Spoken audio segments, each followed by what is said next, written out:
My name is Kim. I'm a choreographer,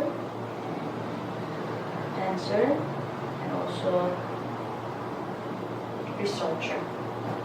So I've been traveling in different countries and cities, and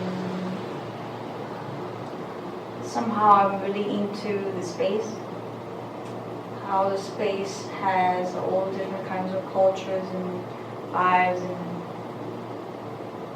colors to it. I found space is very interesting. Public space, buildings, art,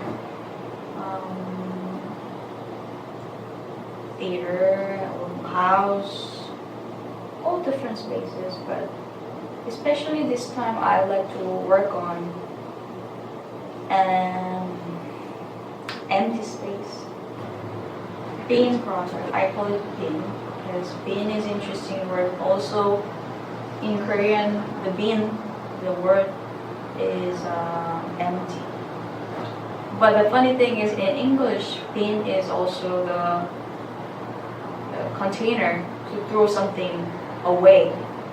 At the same time, the container, on the other meaning, the container to keep things in.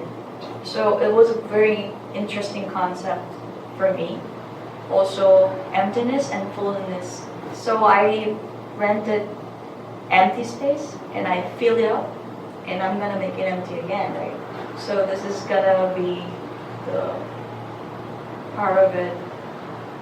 But well, the most important thing in my project right now, because if I do perform in theater, so of course it's like empty and fill and then empty again, but everything's set up. But from here, for doing performance here, we had to really deal with the many small things like the paints and the floor and all other dust, and then everything's basically building up this space again.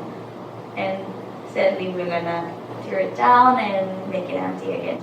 I'm making the plan for this project. I would like to find some small place, maybe smaller than the theater, but still, could I have a performance for 2 weeks, not 3 days? Is it possible? So I like to play with those concepts as well. Like, how can I manage these things? Not a typical way of dance performance in the theater. How can I manage this with the same budget? Maybe a lower budget.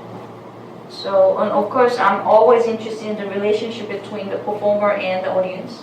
So, I think if I do this kind of performance in a small place like this, then I will get much closer to the audience. So it will create completely different relationship.